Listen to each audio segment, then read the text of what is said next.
Today on the Angry Catholic Show, we're going to tackle, should the Catholic Church be an LGBT refuge? Our angry item of the day is encouraging kids to proclaim their sexual identity before puberty is child abuse. And does Father still know best?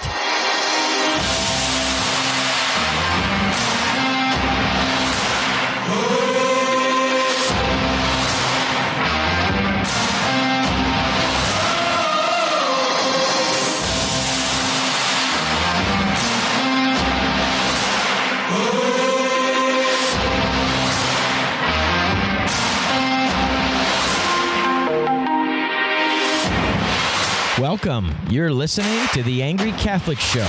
I'm Paul the Angry Catholic with my wife, Kris, and special guest, Joseph Scambria.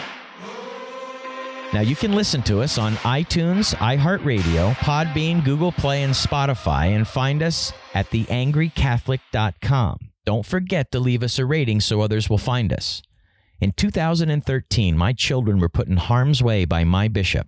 He allowed a priest to serve that he knew had instances of predatory behavior, and my son served for that priest. The priest was later arrested for abusing a 15-year-old boy, but the catalyst for starting this show was after the Pennsylvania grand jury report came out. I was done. I had had enough. There was no way to discuss in a public format the clerical abuse cover-up, as well as many other important issues facing the church.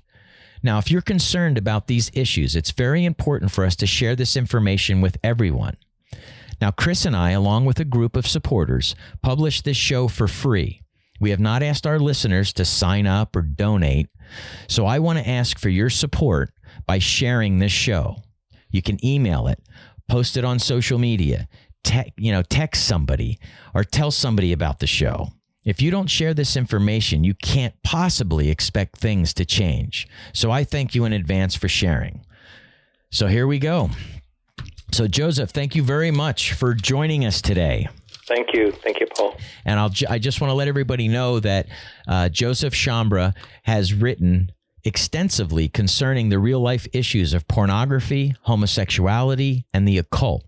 And his articles have been published in LifeSite News, The Stream, First Things. He's been on the Patrick Coffin Show. He's been on Church Militant and the Howard Stern, and actually Howard Stern's interviewed you also. Yeah. And he wrote a book called Disordered. So to start the show off, though, we came in with, should the church be an LGBT refuge? So, what really is a refuge, and should the church be that for the LGBT community? I think yes. Joseph, I mean, every community should have a place in the church, because every person has a very special place with the Lord. So the church should definitely be a refuge, a place where people can come and people can feel welcomed and safe and uplifted and hopefully inspired and receive hope. It seems today, though, that some people who would consider themselves to be LGBT, having like a same-sex attraction, or not sure if they feel male or female in their specific body, it seems that some feel that perhaps they're discriminated against or they're not welcome in the Catholic Church. But then it also seems that there's a group that's trying to welcome people, but they're not welcoming people with the truth or with any hope or with any teaching or giving them anything to hang on to that's going to really help people be free and have a real relationship with Jesus Christ. What do you think? Yes, I agree. I agree, Kris. Some people get angry with what, I'm going to say, because they misconstrue it as if I'm saying that there's no one that's faithful in the Catholic Church on the LGBT issue. And that's not what I'm saying. There's good priests and there's good lay people and there's good ministries in terms of homosexuality. But in terms of LGBT Catholic ministries, and if you want, I can explain to you what that is. It's incredibly deficient. I mean, what the church has become, it hasn't become a refuge. It's like a suburb of the Castro or Chelsea, Greenwich Village, or West Hollywood. There's nothing different that someone who is gay, let's say, or identifies as gay, is going to find in one of those LGBT ministries that they don't find in the secular gay world. And specifically, what I'm talking about is, which is really the most profound question, maybe that a lot of people who identify as gay confront, especially when they're young, is why am I gay? Was I born gay, or does this have something to do with my family or my upbringing, or some kind of experience that I've had? And what these LGBT ministries right now are teaching is that, you know, you were born gay, which is something that is in the secular world, you know, like the Lady Gaga song, Born This Way. But what's some voices in the Catholic Church, and these are not people on the periphery, these are people who are very influential and are really at the center of the life of the church. What these people are saying is that God made you this way. God made you gay. He even made you lesbian, bisexual, he even made you transgender. So not even the secular gay community goes that far, because they're largely irreligious. So when you there's I know many people who are still, you know, identify as gay and live a homosexual life. They tend to be largely spiritual rather than be involved with an organized religion. So when you propose to someone that God made you gay, and this person is earnest and sincere, and they believe in God, they believe that. Consequently, anyone who opposes that, who says, well, no, God did not make you gay, right away they become the enemy. And it becomes an extremely toxic environment. And just as an example, although this sort of stuff has been going on in the church for quite a while, at least since the mid-1970s, when there's been a lot of LGBT ministries.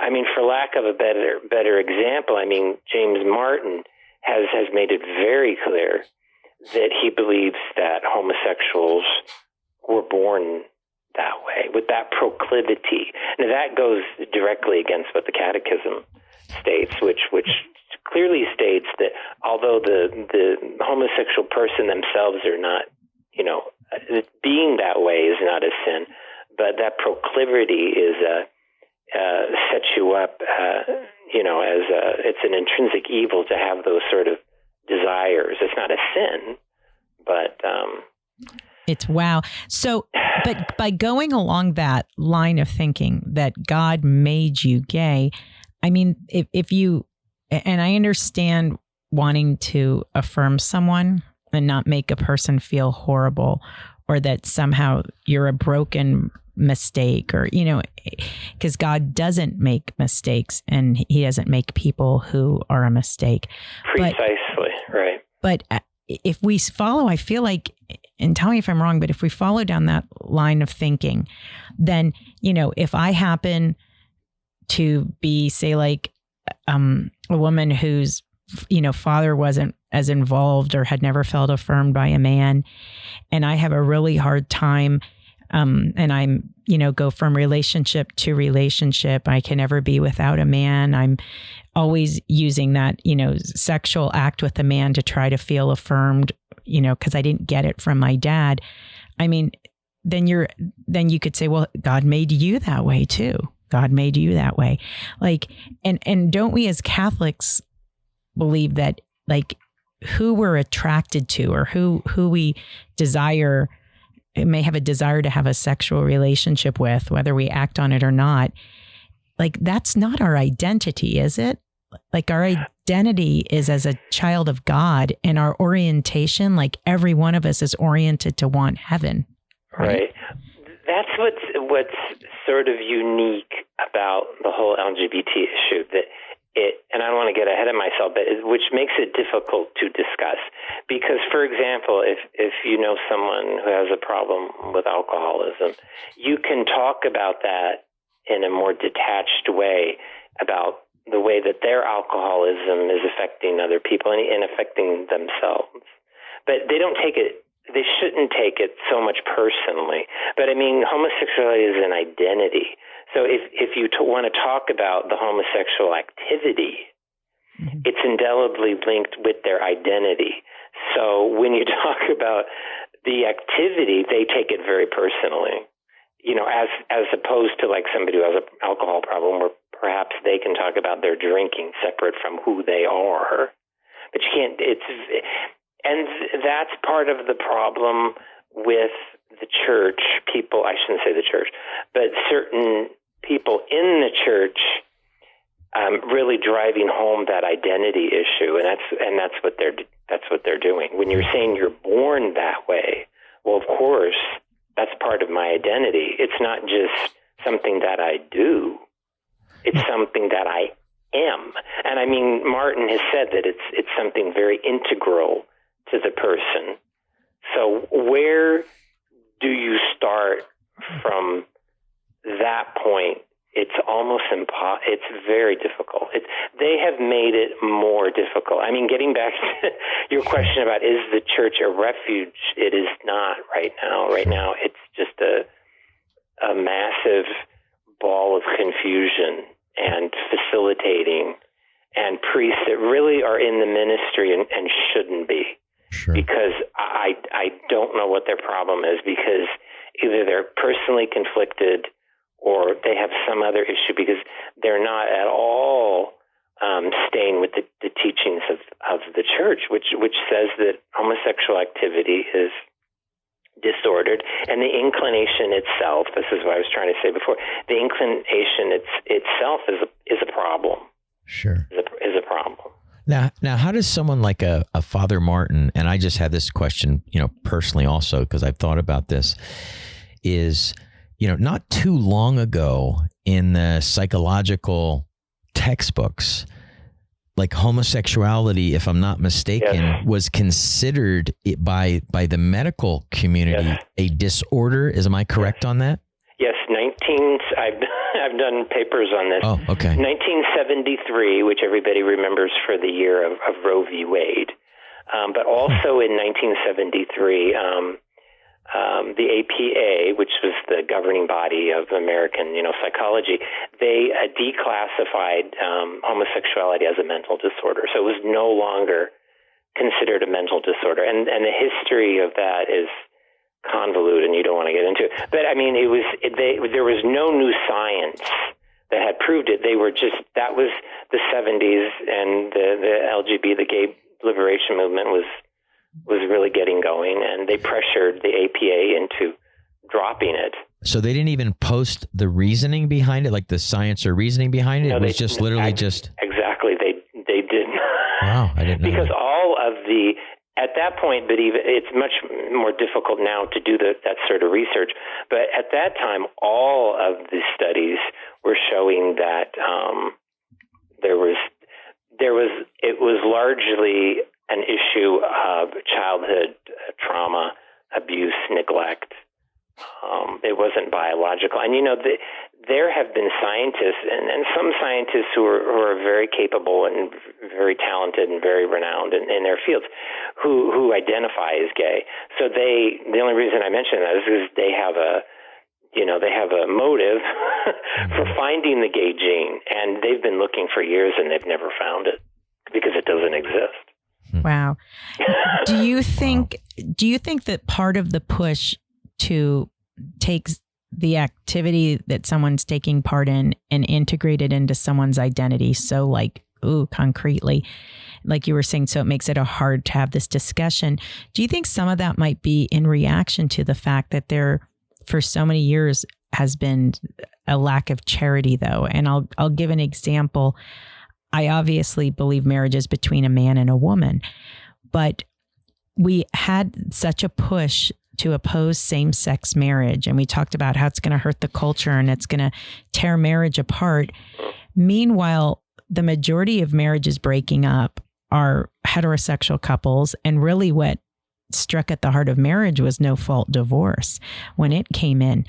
And even though if you have, two men or two women that, quote, get married and then break up down the road, it's not a good thing, but it certainly doesn't reverberate and cause all sorts of issues.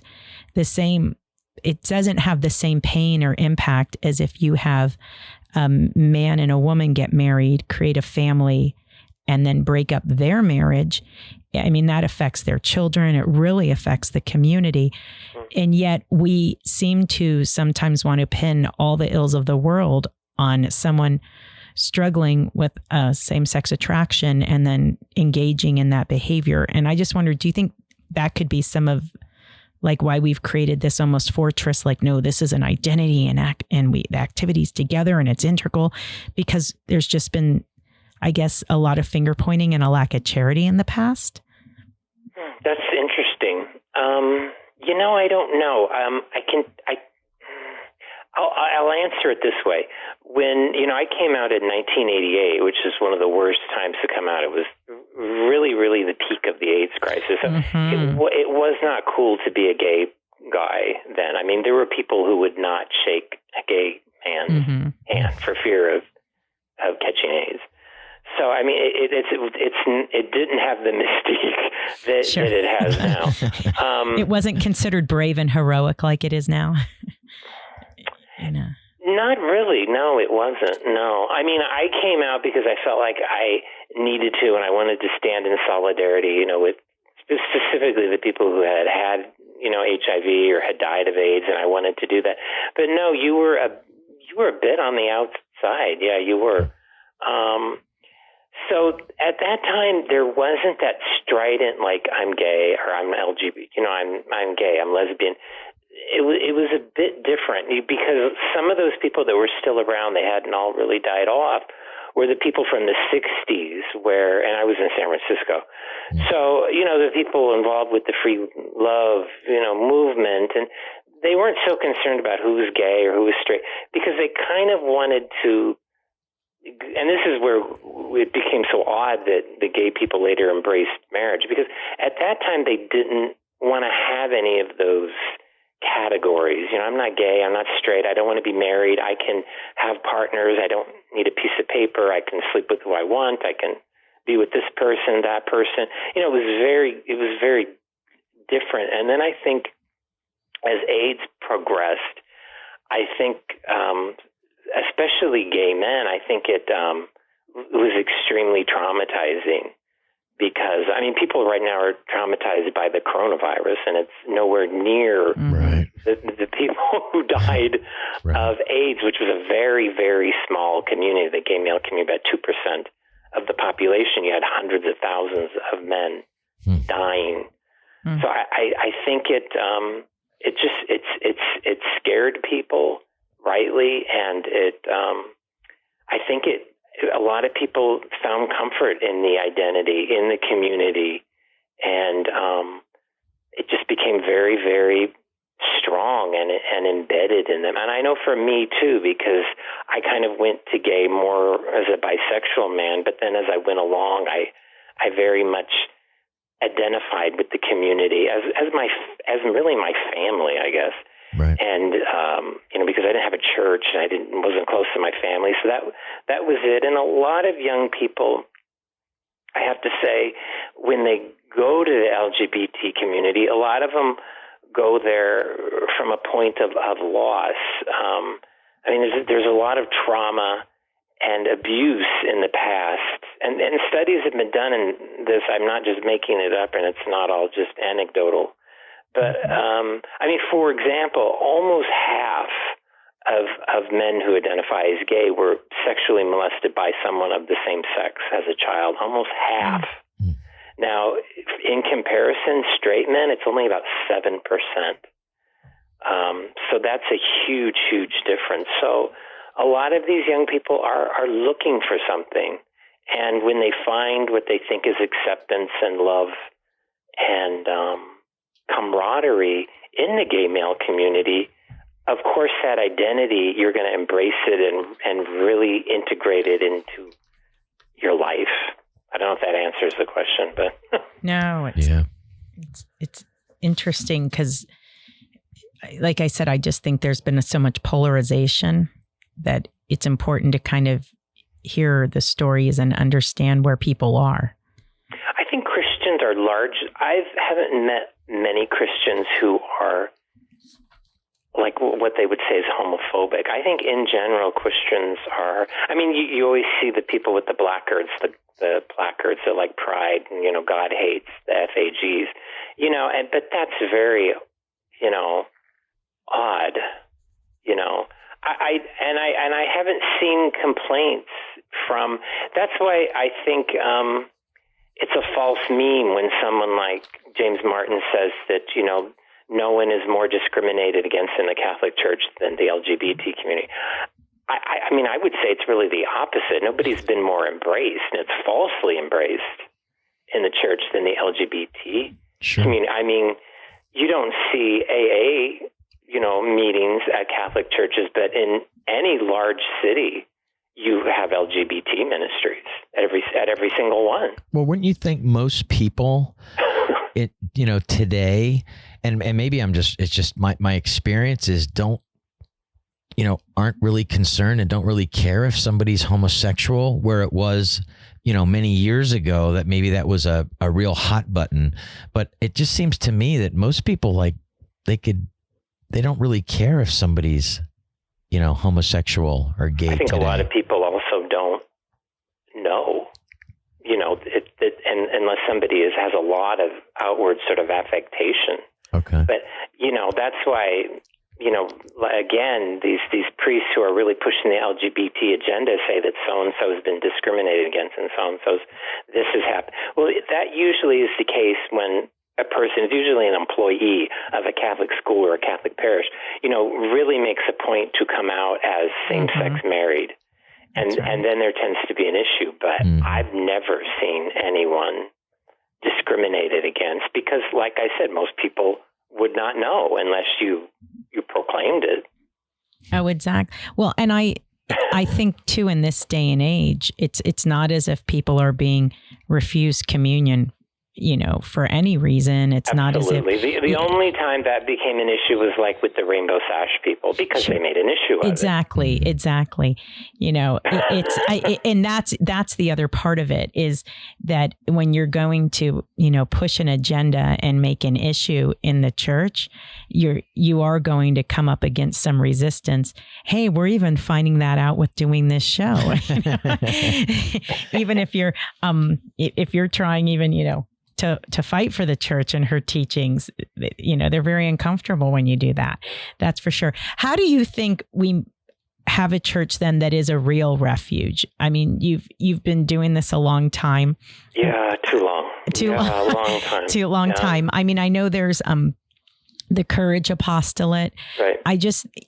But I'm almost wondering, do we need to have all those ministries, or do we need to even have a special ministry? I mean, I know Courage helps and encourage and helps people to live chaste lives, and that's a good thing. But I'm just putting it out there. I don't know what the answer is, but maybe, wouldn't it just be nice to have fervent, faithful people who have a same-sex attraction in your Bible study, sitting next to the person who may be married but is struggling to get off the computer and not watch porn, right? Exactly. You have a lot of common sense, and that's lacking in the church right now. Mm-hmm. And the guys, including me, that have done it and really remain faithful to being chaste, and that's how they've done it. But the tragedy of all this is it, and I'll take a deep dive with you for about 5 minutes. That's fine. In the large cities like San Francisco, New York City, LA, but all of them, not even large cities, some smaller cities like Lexington, Kentucky, they have these LGBT ministries that are usually near a gay ghetto, which is where there's a large population of gay people. And they're very forward and they're very out there with what they put the rainbow flag on the altar for Mass. They have a pride, for this Pride Mass. They have Pride Masses. And in their literature, they're very open about, the church needs to change. Homosexual relationships are holy, and all this stuff. They're very clear. So people who are confused, desperate, whatever, very, very few people in the LGBT community are interested in Catholicism. But the few that are get sucked into these ministries, and it's very sad. They get completely deluded, and they're sitting around waiting. And some of them have done testimonies, and they say, I remember this one same-sex male couple said, well, we stay in the church because we're here and we're an example, and, we're staying in the church because it will never change if we leave. And that's their attitude, and that's what they're doing. It's very sad. But to your point, no, I think you're not going to heal in something like that. All that does is confirm the identity. It gives people all this false hope, and they're not growing in their spiritual life at all. Really, it's damning people to a life of loneliness and sin and just general unhappiness. But if a LGBT person just comes into a parish, hears the truth, knows the truth, and is just accepted by everyone. But again, you don't know. Like, I was involved with my parish, and I never wore homosexuality on my sleeve at all. But I just participated just like any other man would. And just the example, like I was going to a Latin Mass parish, and I don't know if you're familiar with parishes that offer the old Masses. It's usually a more vibrant parish with a lot of young people and a lot of families. And whereas, at least out here in California, if you go to other parishes, it's a lot of older people. God bless them. Sure. Yeah, but I just think through that's the example everywhere. of the families and men with their children and wives with their husbands and kids, it was very encouraging to me, and that's where a lot of healing took place. It wasn't going to Mass with a rainbow flag, and it wasn't hanging out with a bunch of people who were married to their same-sex partners, and it wasn't with a facilitating priest who said that, God made you gay. That's not where you find healing. That's where you find confusion. That's where you're in hell. Sure. But you're just like people, just like you and your wife, and that's where you find healing, because you just see an example of healthy, happy people. Well, we're supposed to be in a Christian community. What were you going to say, hon? And I found refuge in the church when I came back and, basically became a revert back to the Catholic Church. Right. And what I found was, the best part of being a Catholic is that the teachings are not my opinion. And, I don't make the rules, and now I did have to come to an understanding, and it actually took a little work, to dive a little bit deeper into the faith to, so intellectually I could, understand that, hey, this is actually true, these teachings. But, the big weight off is that, wow, I found these teachings, they're not mine, and I can just follow these teachings and be faithful. All right, make sure you look up Joseph Scambria, SCIAMBRA. That's josephschambria.com. Don't go anywhere. We'll be right back.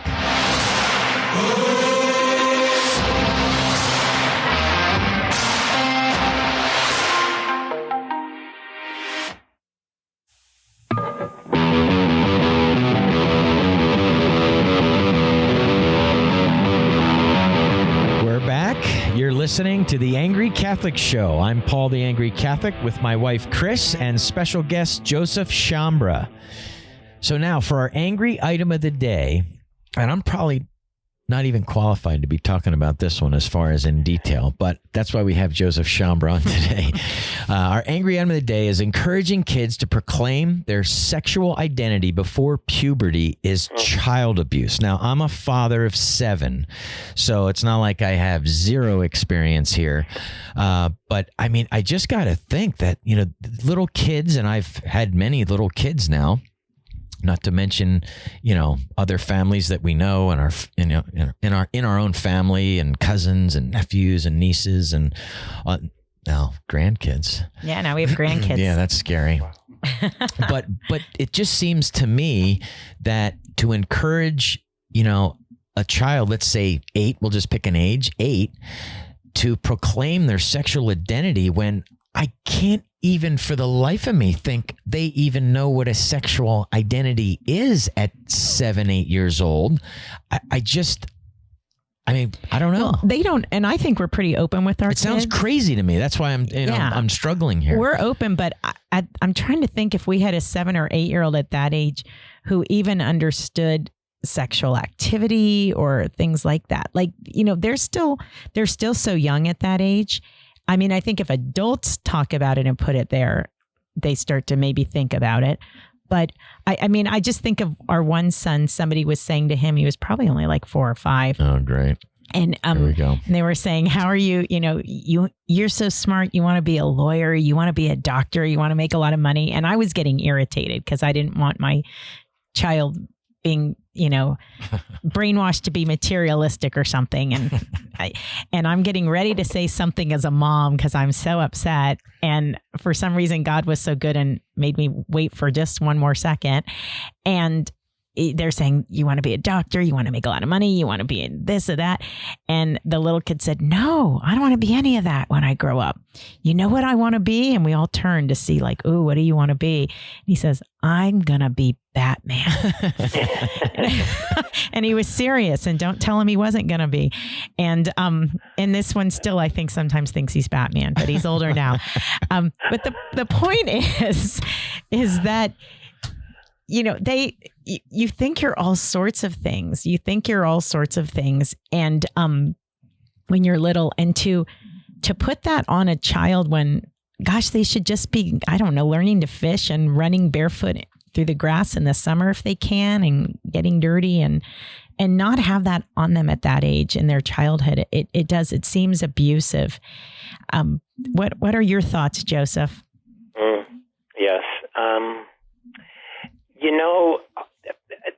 Not that homosexuality isn't a real issue. It's become a bit inflated, and I want to bring this up just to drive something home. Sure. Is that the LGBT community probably as a whole, even the CDC puts it at about 4%, and a lot of people think that that's high. So gay men are about 2, lesbians about 1. Transgender, bisexual, about 1%. Now, I'm not talking about the Katy Perry variety of I Kissed the Girl, people that are experimenting. That's different. I'm talking about people who actually identify, as that orientation. So it's relatively rare. If you just want to talk about men who identify as gay, about 2% of the population. Okay. When I've talked, and even through my own experience and reading the literature and just a lot of anecdotal evidence from talking with gay men, and I'll talk to them, and a lot of them will say, well, I do feel I was probably born that way because I had these feelings very early on. Okay. And they weren't so much sexual. They often, something that links them all. They often, there was a sort of fantasy about male companionship, whether it was somebody, like when I was a kid, it was maybe hanging out with the $6 Million Man, something like that. Mm-hmm. It was, or with earlier people, it was going, with the TV Westerns with Cheyenne or Bronco or something. It was often related to, being with the strong, confident, but also caring man. Now, later, of course, especially in the age of pornography, that becomes eroticized and it becomes sexualized. And unfortunately, in our day and age, it also becomes an identity. So if you have those same-sex feelings towards someone, it automatically categorizes you as gay. Okay. You're gay. And in these homes where a lot of times there is, let's say, an issue of homosexuality, there's a lot of dysfunction in the family. I've never met a gay man who had a good relationship with his father, or not, or on the other hand, not some sort of odd relationship with his mother. Now, that's not saying that everybody who has a bad relationship with their parents becomes gay.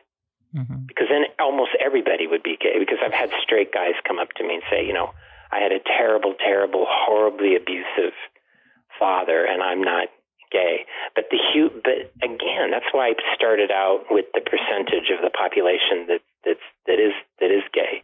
It's rare, and most men, when having childhood trauma, will not react that way by becoming homosexual. A lot of them, because in a lot of families where you have a gay child and there's other siblings, a lot of times you have another sibling that has some sort of issue, alcoholism, pornography, gambling, or some other sort of coping mechanism that they utilized in order to deal with the pain and the wounds of childhood. So what's very sad, and I've seen it in the church, and I can give you examples, where instead of looking at why someone has these same-sex attractions, particularly at a young age, before they're sexually active, instead of looking at, why, what's going on in the family, what's going on in this child's life, they don't do that. Right away, they just say, okay, you're gay, and that's the way you are. And now we're going to support that and encourage that. Now, what happens with all of those underlying issues in that person's life? They don't get addressed at all. Now, research has been done, and quite extensive research, that when people who identify as LGBT reach some sort of maturity in adulthood, but even in puberty, there are very high rates of mental illness, much more than in the heterosexual population. Suicide, everything, drug abuse, everything. Now, scientists or researchers nowadays point to, it's homophobia. It's because the person's parents don't accept them. It's because the Catholic Church doesn't accept them, whatever. But it doesn't address, what else is in that person's life? Is there some sort of trauma back there? They don't look at it. They won't look at it. They're scared to look at it. This makes me think of, we'll bring him up again, Father James Martin. Because he's posted twice now, like on his Twitter, he was doing a retreat in Allentown, Pennsylvania for families who have LGBT children. And then he did something else in New York. And both times he has the same family he'll take a picture with. And he'll say, this family is so faithful and so wonderful. And all three of their children identify as LGBT. Right. And like the youngest is like 11 years old. It's they're like 11, 14, 16, like three young kids. I don't know if I couldn't tell if they're like all boys biologically or not, but there was no real feminine look amongst the three children. But he's saying, they all three of their children identify as this, and he's putting it out there, and this is so great. And he's done it twice now, and all I could think of was is anybody wondering like that's a little off, right? Like what's going on there that you have three children and they're all identifying as LGBT? Like, is there something more going on there? And like, is anyone concerned? As Father Martin's championing this and proclaiming it, like this is the greatest thing ever. And it made me think I was shocked by him that that he's not questioning a little bit. He does that quite often, because essentially he's a coward, because he uses people, in the LGBT community, wherever, or people with same-sex attraction in order to make a point. I mean, that's what he was doing with those people. It's really awful to do that. Yeah, I mean, in my ministry, I meet all kinds of people But yeah, I would never use them as a prop like that. That's really quite sick. I guess. But yeah, you have to wonder, and I don't want to speak to that. No, because this might be a great, wonderful family, great, wonderful kids. We don't know, but it just made me kind of go, like. Well, you should, because that is quite unusual. And I mean, right away, the red flag would be to me is, why are these parents putting their kids out there like that? Mm-hmm. That strikes me as not being healthy. Mm-hmm. Because that's, I mean, what kind of teasing or what kind of bullying are these kids going to have? Maybe they're not going to have any, but I wouldn't put my children's private life, sure, or whatever's going on in the family, out there for consumption. That's, I mean, what adult does, that's different, but that's, yep. that's all. That reminds me of the transgender stage parents, who I call them, right now, which has become quite scary. Right. It's usually a mom, who has a supposedly transgender son, and it's like Mama Rose from Gypsy. Yeah, it's an odd relationship where a mother is putting a son out there. I mean, if that doesn't reveal the dysfunction, exactly. I mean, I don't know what does. No, you wonder, and you think, like, are people, like, is no one concerned? Like, is no one concerned? What's going on? And what we've seemed to have found out in this last year, and I don't know if this would parallel a little bit, but we found in the case of our bishops with this, anyone that would cover up and keep quiet in, as young men and young boys and young girls are literally being sexually abused, cannot be trusted. But I would think the medical community, like what we talked about, how in 1973 you had said the APA disclassified the homosexuality as a mental disorder. But it just seems like in the behavior of like a Father Martin in this case, I'm not sure, these people can even be trusted. Are we even talking about, parallel things? Are we talking about the truth instead of somebody having an agenda like it seems that Father Martin has, trying to push this versus trying to find out really, hey, what's true here, so people can, look towards the truth and find refuge in the church? And am I making sense a little bit? With perfect sense. Okay. Unfortunately, I have told people that on this issue, I mean, the church is very strong on different issues. I would say, like abortion, it's pretty consistent that, abortion is bad. On this issue, the LGBT issue, you're largely on your own, because, like I said, the church, just to use your, headline or whatever, it's not a refuge. It's very confusing.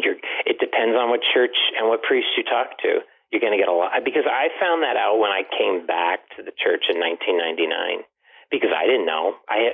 My Catholic upbringing was very ineffectual here in the Bay Area, super liberal. So I didn't know. And I did get involved with these gay ministries and these gay priests. And it was pretty, awful. Sure. Well, I don't doubt it. You know what? It's, the other part as this gets pushed that I think is sad for me, these agendas, is it pushes also such an extremely narrow view of masculinity and of femininity and of male relationships and female relationships and what they should be. And I guess I take it to heart as a mom, because I have these 7 unique individuals that I've, been raising. And I don't want my daughters to think that being a woman is all just about being sexual and you have to like these certain things and you have to be this kind of girl. I want them to understand that their femininity is very broad in what they can do as a woman and feel as a woman. And then I want the same thing for my boys. And I want them to know that they can have like healthy good, intimate relationships with men. In fact, that's really one of the things men really need throughout their whole entire life. And that it doesn't mean that you have a certain orientation or that you're different. I want them to have just a real broad and rich understanding of masculinity and femininity and what it means to be a man and a woman. And, the church has that in her teachings. Mm-hmm. And it's very sad for me that that's right now not being communicated, and it's staying, quiet. They're staying so quiet, and perhaps out of fear, perhaps because they don't want to be considered bigoted or discriminatory. But what it's doing is it's taking and constricting, I think, a whole generation. And that makes me very sad. That's a lot. You said it. It has to start. It really has to start with the family because I tried to make the point that the church on this issue really isn't, I shouldn't say the church, but people within the church right now are really not the place to go. But within a family, I think this issue, can be addressed quite adequately, which is just with the catechism, just with the Bible, a couple other books, and just caring and compassion. But in that type of family, and I know a lot of people, get on my case because I'm making broad generalizations, but I don't think I am. In a healthy family where there is that openness and there is that caring and there's a good relationship between a father and his kids, and dad is involved and he cares, and mother is involved, but she's not overly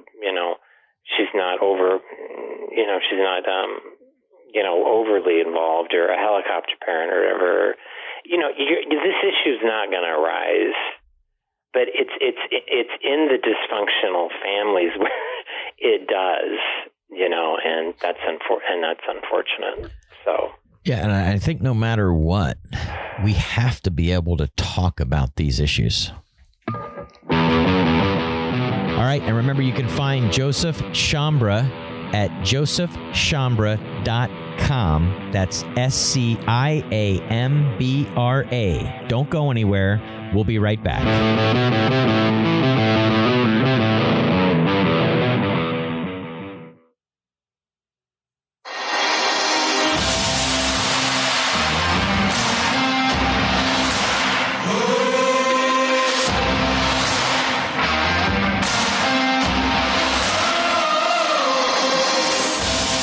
We're back. You're listening to The Angry Catholic Show. I'm Paul the Angry Catholic with my wife, Kris, and special guest, Joseph Scambria. Now, for our third segment, does Father still know best? And Joseph, as I was, thinking about this segment as we were coming into it, I just couldn't help thinking about the statistics on fathers and the type of impact they have on their families as far as staying in the faith. And I think I either heard it on Church Militant or LifeSite News, or one of those guys is actually where I first heard this. I think it was Church Militant, actually. And it was mind-blowing for me, the kind of impact the dad has on the family, and really the indicator of whether, or the overwhelming odds of your children practicing their faith is if the dad takes his faith seriously. And that the numbers just blew me away. But as far as, today's topic, does Father know best? Sometimes. No pressure. Well, let me start here. Because I've gone, and I'm gonna bring his name up again, just because he's a big deal, I guess, in the church right now. I've gone to several talks with James Martin to hear him speak, and I have to say, largely, this is not across the board, but I say largely the audience is older women, and from what I've gathered from talking with other people and the questions that are submitted and writing, they are women with gay sons. So that's who he's appealing to. Now, why is he appealing to them? Well, because he's he's soothing their consciences. Sure. Because he's saying, again, I'm going back to where I started this whole talk with you, both of you. He's telling people that their kids were born gay, so they had nothing to do with it. And I've heard him say this in talks. Mom, you had nothing to do with this. Dad, nothing. This is just the way God made your kid. So it's appealing to them because right away, because I think a lot of parents instinctively, when a child, especially a while back, especially when I came out, they tend to think, my gosh, what did I do wrong? And that's exactly what they should be asking themselves. Because again, studies have been shown, and I don't know the lesbian experience as well, because it's not my experience and I haven't read the studies, but the majority of gay men did not have had a dysfunctional relationship with their father, or had an absent father or something, and a too close relationship with the mother. So fathers are incredibly important, especially with this issue. Again, in good families, it's not going to be a problem, but there are the odd instances.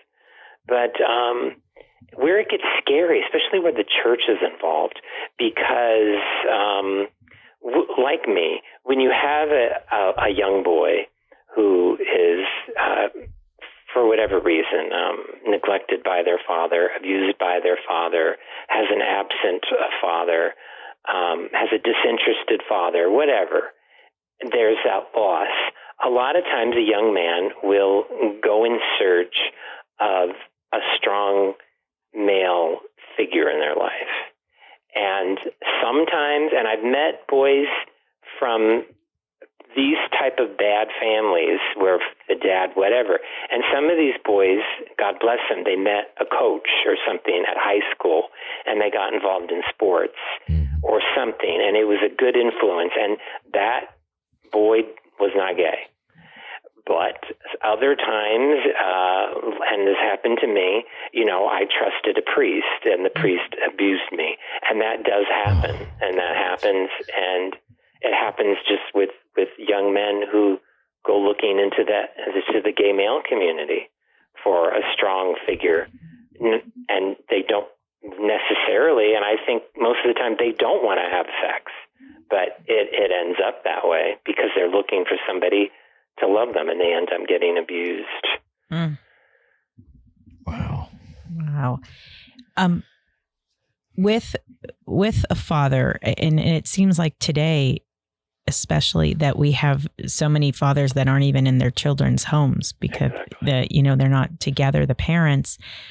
Or you have, with the advent of the internet, you have real disinterested fathers. And I mean, we never hear it from the pulpit, but there is a huge pornography problem, huge. And it's really hurting families. And you have a lot of good, decent men that maybe 200 years ago would have just been like awesome guys in their community that have just gotten wrapped up in this stuff because it's so addictive and it's so prevalent.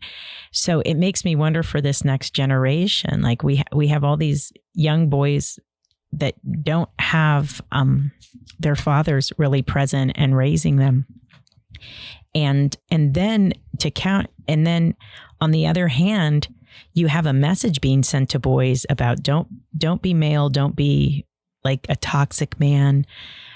You have no challenge. I mean, you don't have young men challenged at all anymore, and it just seems, I mean, I just know I'm certainly not a man, but I've raised, 2 boys and I'm raising another one and I'm married to one. And it seems like men really want a challenge. They really want to be challenged. They want something to kind of conquer and overcome. And I would think that even for a young boy who maybe is feeling like that he doesn't fit in or has like same-sex attraction, that even he's looking to be challenged, Yes. And to not have, and then to go places wherever you go and you're not getting challenged. And then to sit in your church on Sunday and hear a homily about, you're great just the way you are. Keep it up. You're awesome. Like, and then you sing hymns that go on about, we're the light, we're the this, we're the light of the darkness. We're so awesome. I'm so awesome. It's like, there's none of this. You just wonder what's going to happen to these young boys. And, how do we set this right? And how do we get fathers kind of back? Well, let me put it this way. Men who are good, healthy, strong, Christian, Catholic men, I think they need to pick up the slack for the guys that have really dropped the ball. Okay. And I'll just use my life as an example. I don't mean to sing the blues, but I think I was a bit doomed as a child because there were really two opportunities I had where I think my life might have turned around. I went all through Catholic schools and I never had a male teacher. They were always women. And at one point in middle school, I had a male teacher, and I think he sensed in me that there was something really wrong. I was struggling. I didn't have a lot of friends, especially boys. And he just was very kind to me and just tried to mentor me. And he ended up getting very ill, and he had to retire. So, I lost him, and it was devastating to me. And then at another point in my life, when I was a bit younger, there was a good priest in my parish, and he recruited all the boys. And this is where you're talking about a challenge. This is Kris. We were talking about a challenge. Mm-hmm. He had, recruited the boys to be altar boys, altar servers. And I was very reluctant because, again, I was kind of a weird, a strange kid, a kind of an outsider. And under him and under his tutelage and with the other boys, I think things were starting to work out for me. But then he was transferred. A very, very super uber liberal priest came in and had all the women involved, and it just, everything fell apart. And everybody, all the boys left the altar serving, and I left, and, things didn't turn out well for me. But that was two examples where men who were not my father really could have had a big impact on my life. But as fate or, whatever happened, it didn't work out. So, I always encourage, men, especially fathers, particularly fathers, to, if they see a family that's struggling and there's a boy that's struggling, get involved, be someone for that boy. Even I've seen it in people's own families where a nephew or somebody is struggling. Just, be a friend to that boy, a healthy person for that young man. Yeah, I think now it's so difficult, like just from the standpoint of, even being a volunteer now and going through the Virtus training, and it makes you feel uncomfortable, even going through this training. And I think it's put some barriers up to kind of even taking those steps now, where I'm sure when my father was my age, that didn't even come to play. It'd have been like, hey, I'm going to help this kid out. Hey, I'm going to be a friend here. But now it seems like there's these barriers involved because, oh, wait, did they say not to do that? Did they, and all this training we're getting, looking for, when the predators have been our shepherds now. Yep.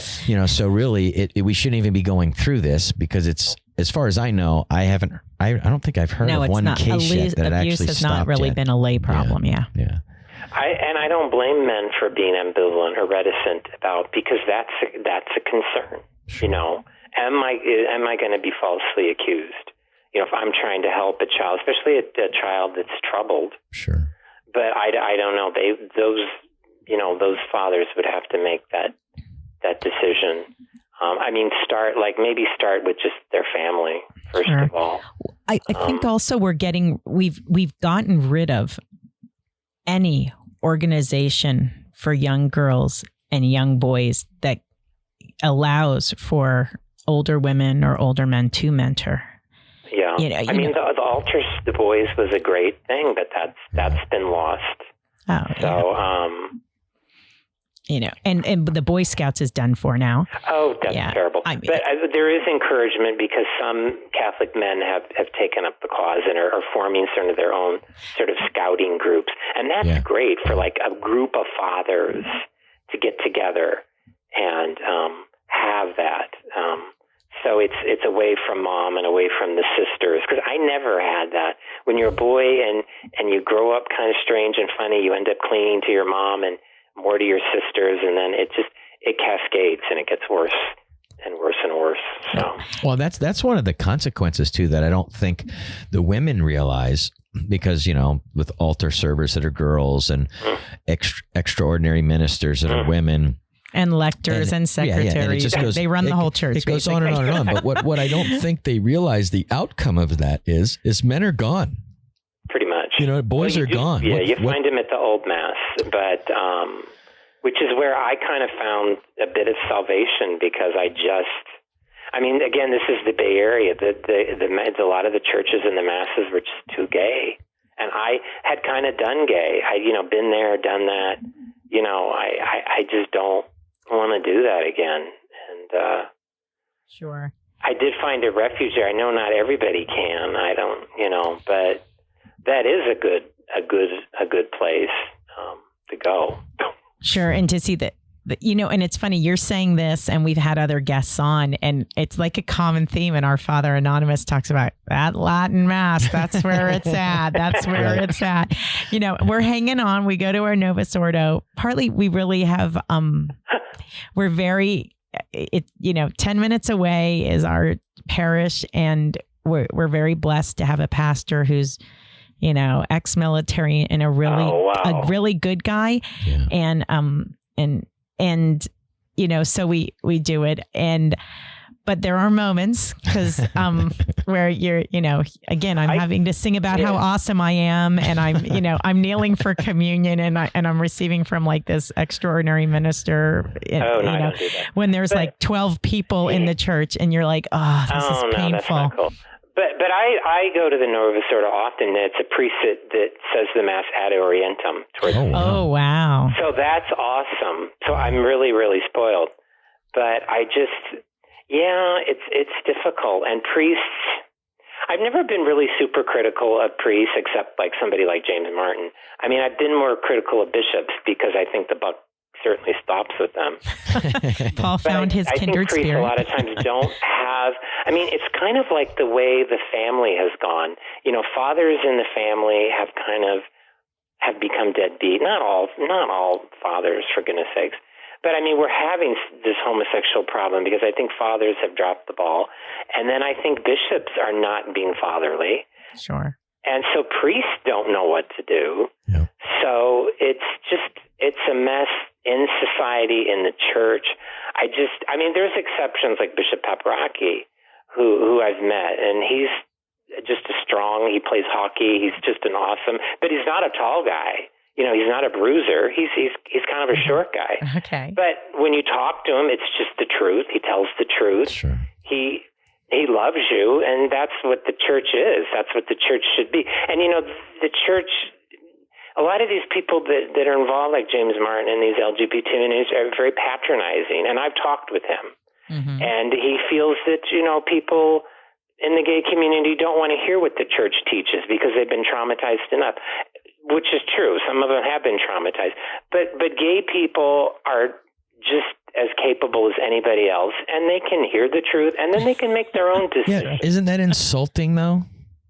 Well, it is. To me, it's very patronizing the way he's talking about you guys the church can't, changing. Yeah. Don't listen to that's not true. That's not true. Wow. Yeah. If somebody who is gay is interested in Catholicism, let them hear what it's actually about, and then let them make their own decision. Right. If they want to go to the Anglicans where they can get married to their same-sex partner, that's their decision.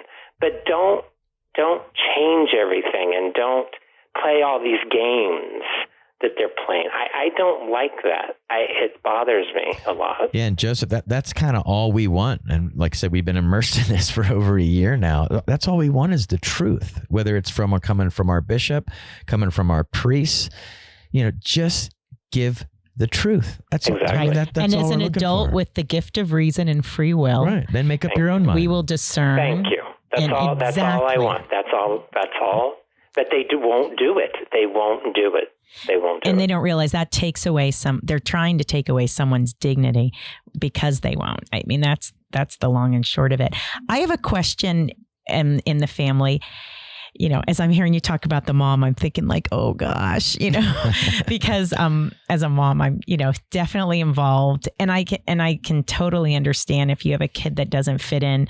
Your natural response as a mom is to just like wrap your little arm around and you put them under your wing, and you know, no one will hurt you. Mama's got you. That's your response. But for older children. And I think we're finding this because some of our children are older. Is you're trying to raise them in your family, and you're trying to raise them with, you know, the vision, the church's understanding of human sexuality, of male and female, what it means, the dignity that you have, the gift of your the gift of sex itself and what it's meant for and what it's ordained for, and trying to do all of that and teach it, and then you send them to college, and we purposely don't send our kids to pseudo-Catholic colleges because I don't want to support people who are disparaging the church as Catholics. But even these secular universities, or even if you have your kid in public school, like we homeschool our kids, so we kind of bypass that. But I'm getting ready to homeschool for college pretty soon if it doesn't stop, though, because you send them to a secular college, and gosh, they're not even getting what they got in my homeschool. Joseph, we're not doing that. You're not homeschooling for college. I don't know. I will that's it. That's what you say now, but keep it up and I will They're be. going away to school. Okay, they're not getting a great education anyway, but we can talk about that on another show. You're paying money, you're sacrificing, and they're basically like being brainwashed, indoctrinated into a whole different understanding of the human person and human sexuality. And then they come back and their parents are just, you know, Catholic bigots or something.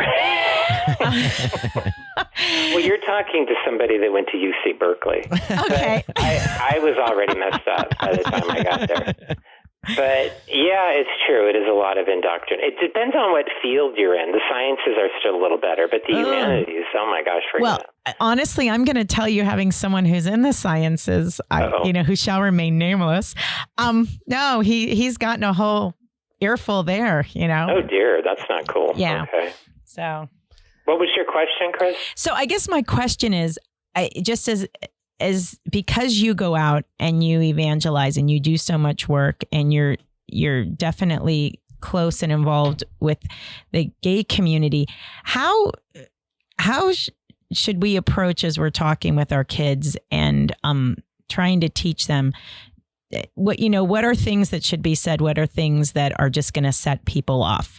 I feel like sometimes maybe what I'm saying is insensitive and I don't realize it, or what I'm saying is dehumanizing and I don't realize it.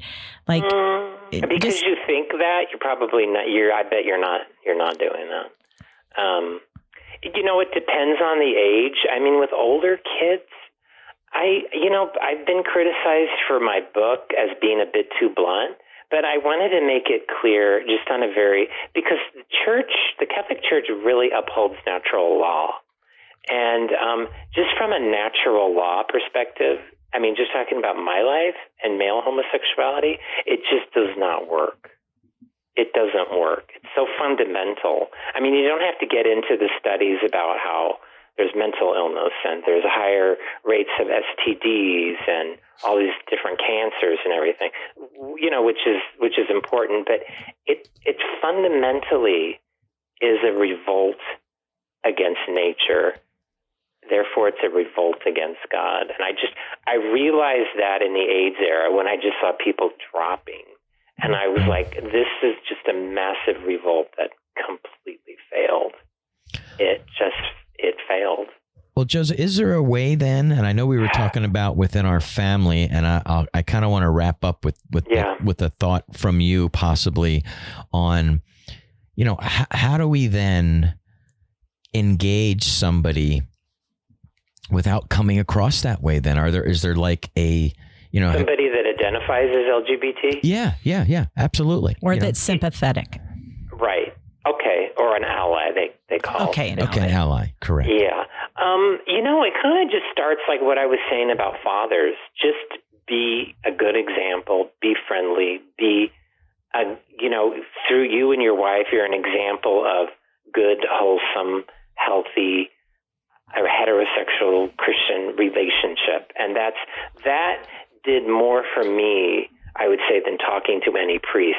Just people that didn't even know me, just watching them in church, in Mass, relating to each other, just in a beautiful, healthy way. And it just made me think, my gosh, this is the way sexuality and male and female and relationships are supposed to be.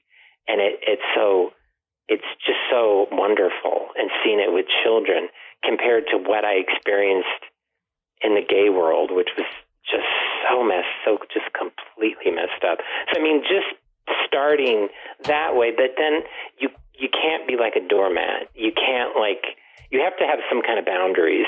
You can't go to somebody's gay wedding, that kind of thing. And then depending on your relationship with the person and then how deeply they're involved in the LGBT community, then you can decide when you have a more, and it should always be private. Don't bring up somebody's orientation at Thanksgiving dinner. Sure. With an extent, do it very discreetly and very privately away. And then this is important, and this is a big point in my book. Then you can have that more thorough discussion, but always frame it in terms of not you're doing wrong, or there's something wrong with you, or you're in trouble, or this is bad is going to happen to you. Always just come from a point where, I'm genuinely concerned and I genuinely love you and I want to understand, what's going on with you, and then share what your beliefs are, but that they always come from a place of concern and love and compassion. Now, at that point, they might say goodbye. I don't want to deal with you. I don't want to talk to you. You need to accept me. And then have like the prodigal father, like the father of the prodigal son. You kind of have to but you have to let them walk away. Sure. You have to be willing to let them walk away and not say, "Oh, okay, no, I'll go to the wedding. Bring your boyfriend over or whatever. Bring your husband." You kind of have to let them walk away and that's what the prodigal father did. Because if that person ever reaches a point, and it's very hard for people to get out of that LGBT mindset, but like me and other people that I've known, if they ever come to that point where they think, you know what, I kind of want to get out of this. I think I want something else. You're the person they will come to. Because it's not the person that came to their same-sex wedding or bought them a gift for their shower or whatever. It'll be the person that, although maybe it hurt them a bit at the time or they were upset with you, you'll be the person they'll go to and say, can you help me? And you'll be the one to open the door and you'll be the one to help them. Wow. Well, Joseph, this is wonderful. I can't thank you enough for joining us today. It's been a pleasure for us to have you on the show, and hopefully I even have. We're not going to get to all the questions I had, so hopefully we'll get to have you back, and we'll do some of that at another time. Yeah. So thank you for listening to the Angry Catholic Show. Don't forget to leave us a review and a rating on whatever platform you're listening. Now, you can find Joseph Scambria's book on his website, JosepHSciambra.com, and the book is called Disordered. So please go on and check that site out and get that book. You can send me an email to mail@theangrycatholic.com. Share your thoughts, show topics, or any information you think would be helpful. And I did ask you to support this show by sharing it, so please do. I want to thank all our listeners who sent emails. Thank you, Kris. Special thanks to Joseph Scambria. Stay active, stay alert, and stay angry.